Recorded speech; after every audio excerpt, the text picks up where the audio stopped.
beautiful, beautiful, radiant beings. Welcome to this channel. This is Menika here. I work as a spiritual counselor, pranic healer, and in this channel we'll be covering a lot about self-development, healing, spirituality, meditation, and anything to do with, helping you uncover your journey here on earth and with more ease and peace. Yeah, if that sounds interesting, please do stay tuned, because we are going to be exploring one side of it, which is self-love. And today especially I will be uncovering it more on the inside note, which is my personal journey with self-love and discovering it and how it went. This is going to be so vulnerable, so raw, but I hope to do this in whatever means or ways that can serve all.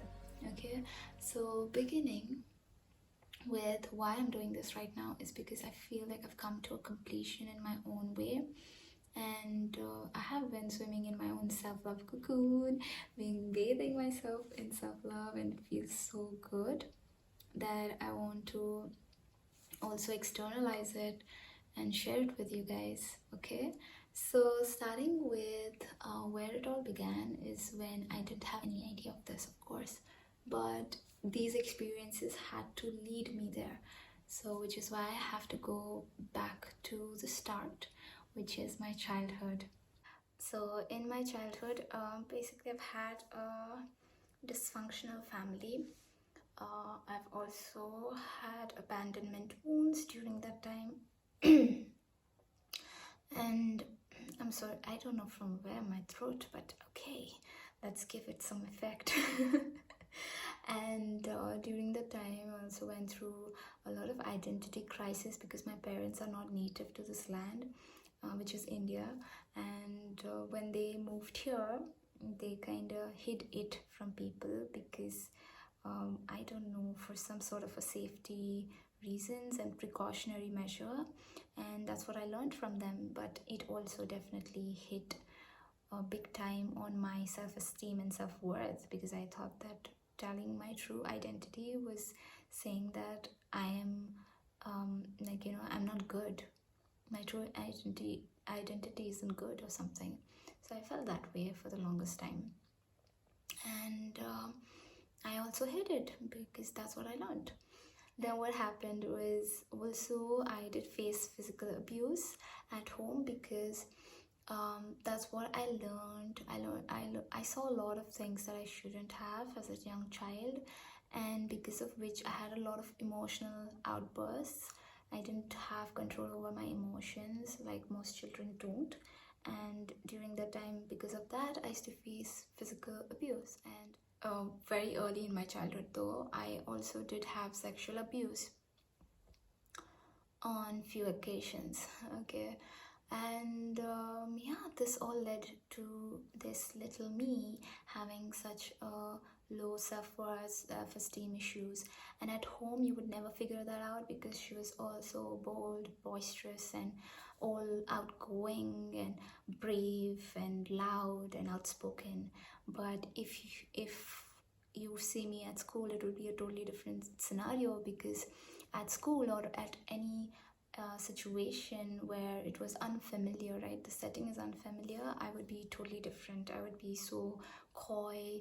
I would shrivel up. I would feel so small, insignificant, invalid, and completely out of my zone. I would feel like out of my skin, like, why am I here, right? I would literally feel like escaping that zone, and I did want to escape out of school for the longest time.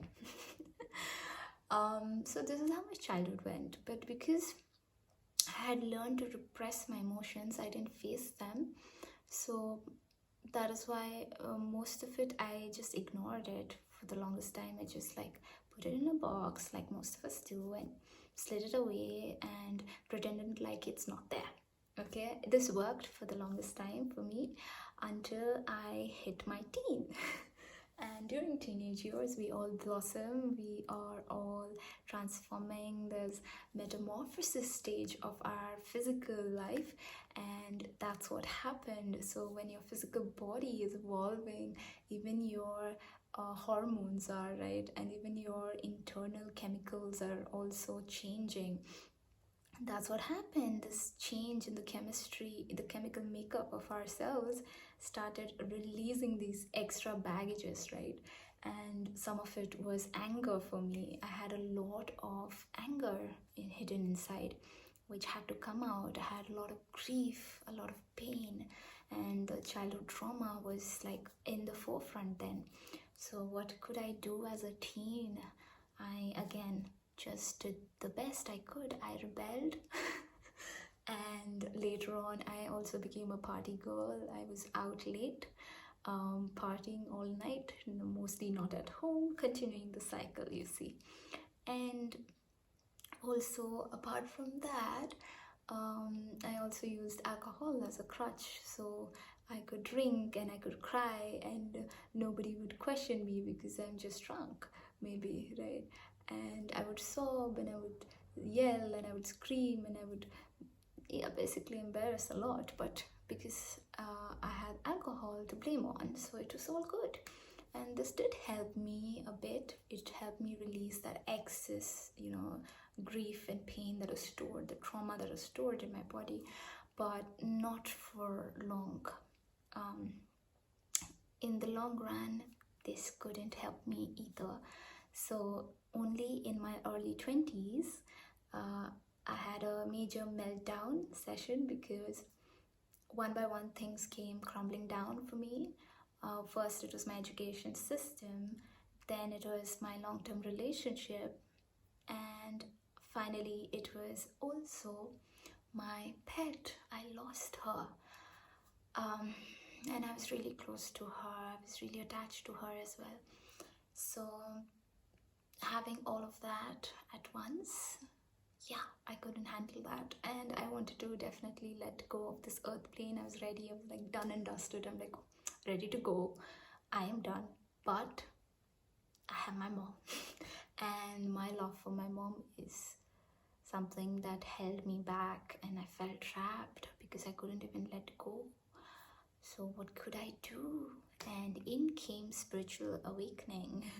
And this is the time I got into a lot of meditation.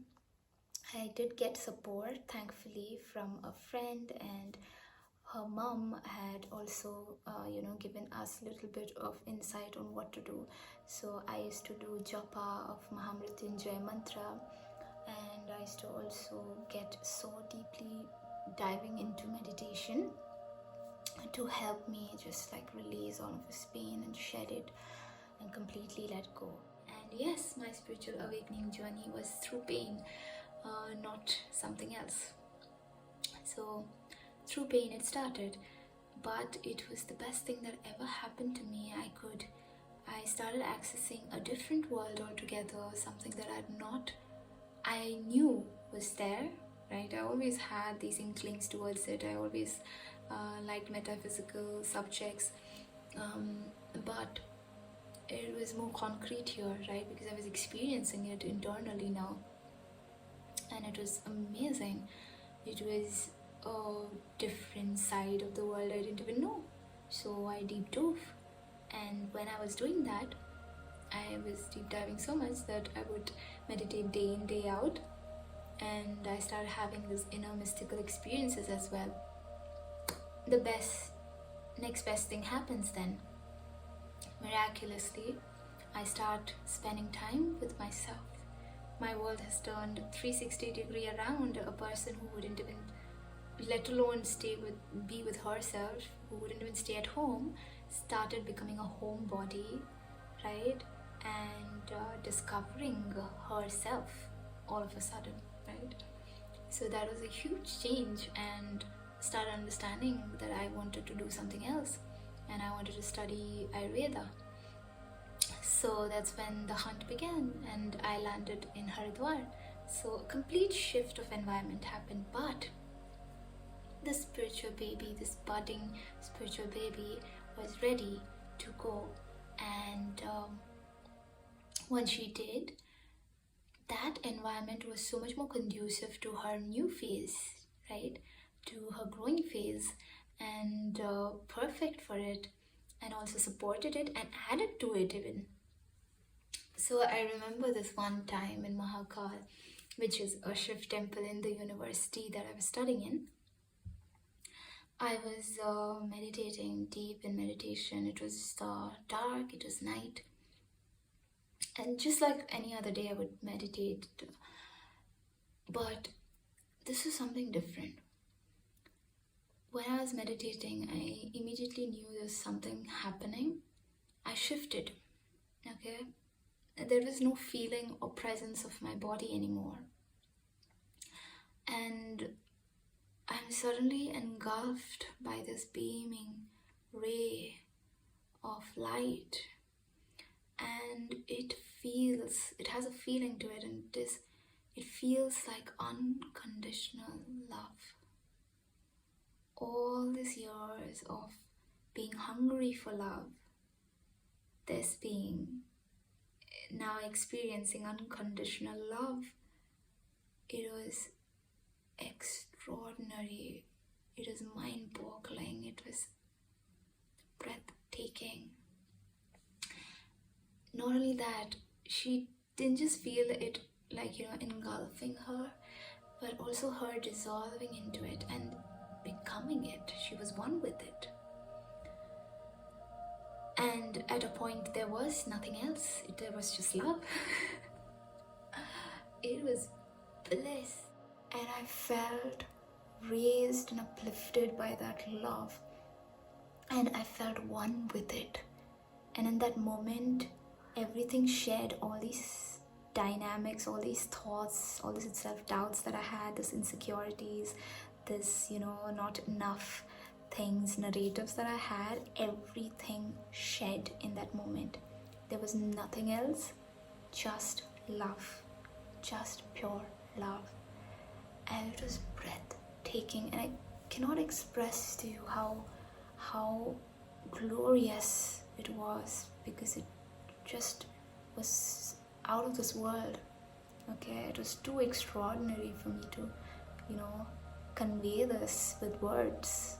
I just can't. It was amazing. And so I can give you an example of how it felt. So it lasted for a week roughly, okay, probably lesser. But during that time, if anyone would come pass by me just like randomly, I would feel so much love for that being. That being would just appear like love to me, and there would just be love. There would be no thoughts, just love flowing, just love.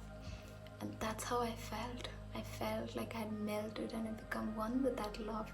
And this love wasn't like someone poured it on me. It was more like blossoming and growing out of me, and inexplicably, like, it was just everywhere. Okay, it was not just located to me, right? It was like everywhere. And yeah, I felt that. I felt that true to my bones, and I still get like shivers describing that, because it's an experience I can never forget, and I didn't, and I just can't still, and it's so alive in my veins even now. Every cell is like remembering that as I say this to you. And during that time, as that happened, I was in that bliss. I let go. Everything was just that. There was nothing else. There was no ruminating thoughts, no judgments, no snide comments from my own self, no criticism of any sorts, no limiting beliefs, no nothing. Just that ever-flowing ocean of love. And yeah, that was my 1 week or so. But immediately after that, there was still this notion of me that I needed to fulfill this journey that I am on, right? So I had to come out of it, and I did. There were things that supported that transition too in my outside environment. Something had to go wrong, and I had to immediately jump into my ego state where I have to now protect myself. So I was in that zone, and that once you get into that zone, this has to go, right? Like, this is unconditional, this is ever flowing, this is vast, this is oneness. And to be the ego, you cannot have that and this somewhere, okay? At least then. So that was how it was. I came into that state, I dropped off. But that experience is so alive, and I'm able to convey this is because I know now that it was meant to happen. I was meant to know that there is this unconditional love, and I've never felt it before, but I've been hungry for it my entire life, and I felt it, and I came to it, and I came upon it, not by any external source, but from an internal reservoir. It was within. So I realized that it was always there, it was always within, right? This love was always here. I was looking everywhere, but it was always here. This was love. So when I say self-love, this is what I mean. I mean coming back to your true self, that you are love. Love. And as brilliant as this is, I realized also that, okay, I am love, but I am always love, right? So why am I not feeling that now? That's because I had learned these other things on the way, that I am this, I am this, my value is equal to this, this. And I learned to, be limited by my experiences, just as the adults around me would, my caretakers would, because that was their narrative and the way they utilize life, and they move through life that way. So I thought that's the best way, so let's follow them. But it was now, after this awakening, that I realized that that's not working for me. I need to create my own way. It's not definitely working for me. I need to unlearn this. What have I chosen? I need to let it go. That is all. I needed to let it go. And all the spiritual practices after that I do is to let those things go. It's not to put things in, because I don't have to. Love is the I am. I am that I am. You are love. You don't have to do or get it from somewhere or take it. It's already you. The only thing that we do is we release the things that we are not. As we do our spiritual practices, this is what we're doing. So that's when the next step happened, which was spiritual understanding to another level, which was more practical now. I had to really exercise this, and this is more action-based. Now this spirituality was, you can see that it is what was holding everything together, right? So it served me in so many ways. Now I could build strength, the inner strength, to revisit and understand my past. I could also build the strength and the non-attachment to the story that was created from my past as well, right? And through this, I came upon a lot of things like shadow work, inner child healing, generational trauma healing, pranic healing, pranic psychotherapy, and forgiveness, which was so primarily important. I needed to forgive others, but moreover myself, because I was the one who was in the way of that love, which is always here, which is always flowing. I was the one which is like stopping it. So why was I doing that? Because somewhere I felt upset with myself. The anger wasn't with the world, it was with me. I felt angry at myself for going through such situations in life, for being in such a situation, for being not enough. But that was my own creation. I needed to let it go. If I were ever to arrive there, I needed to let these go. And I was doing that. I am still doing that. And it's a journey that I'm loving. So many things in so many ways that we we hold ourselves down and we engage ourselves. Ever so often when I say self-love, I am bathing in self-love. I am in my cocoon of self-love. This is what I mean. I am going back to the source of love that I am. I am uniting with that within. And as I remember, all the things that I'm not are shedding. Sometimes and most times they do by themselves, and the action-based part is when I do these other works as well, right? Where we actively let it go because we have actively allowed it to become like a habitual place that we go into, right? Thinking the same thoughts, repeating the same things. So even affirmations, allowing me to accept myself in front of the mirror, saying I accept you, I love you, is a new way of being that I'm creating. So this is how it has been for me, and it has shifted for me, and this is how I have learned or have come to know or unlearned my way into self-love and discovered it from within. And this is something that each of you are doing here, I'm sure, which is why you're here, right? And I'm so glad to be a part of your journey, your self-love journey. And I think the whole point is that now we go back, all right, because this is a story, this is a narrative that we have. And the whole point is that I go back and I rewrite my story. I know that I can rewrite my story. It doesn't have to be the same way. So what if the adults at that time couldn't take care of us? We can take care of us now.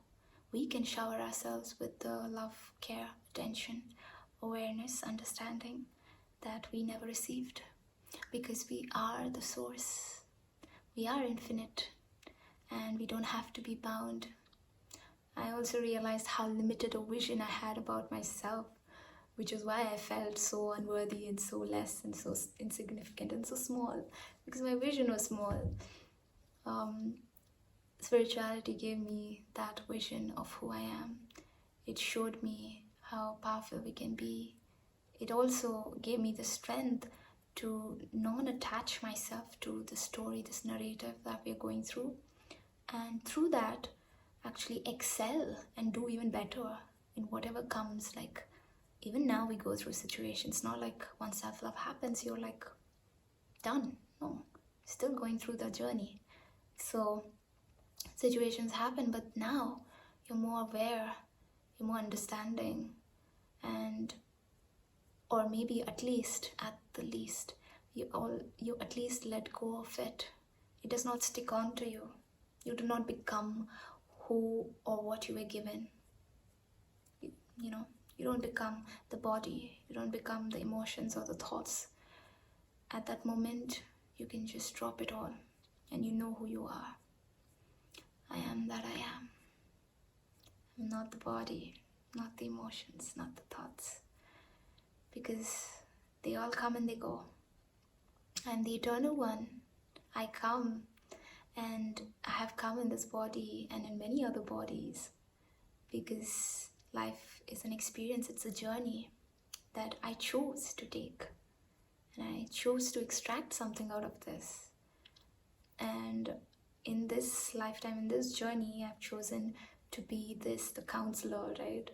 And to mirror back to all you beloved ones who come upon me, my clients, that hey, we are not so different. Hey, our journeys are so much alike. Hey, this happens. And it's a part of the journey. Oh, it's okay, it's good. We can still get out of it no matter what. And we feel through it, we don't avoid it. Like I learned in childhood to avoid my emotions because they're too violent, they're too aggressive, they're too volatile and, destructive. And I had to embrace my emotions to come to the other side, to the part where self-love is. I needed to embrace that side of me.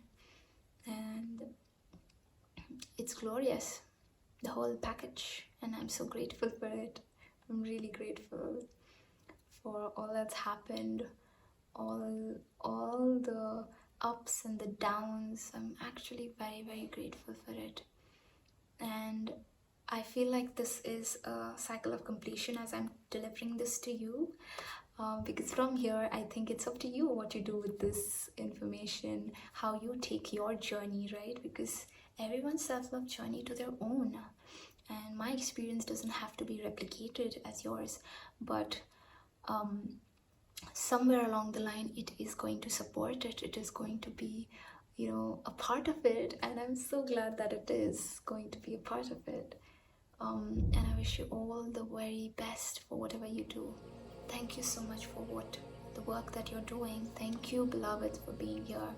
I honor your presence, and I'm really grateful for us, you know, traveling parallelly in this journey and discovering ourselves and this new parts of ourselves and becoming whole, returning back to our whole self. It's amazing.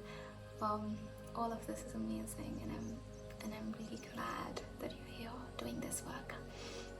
So again, thank you so much, and please subscribe if you haven't, because this is what I do. I will be bringing more such things your way, and you can also comment down below what you would like to know more about, or for me to explore and, you know, deep dive into together like this.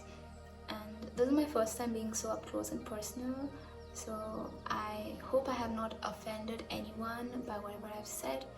And also I want to just say I'm really grateful for my parents. They did the best they could.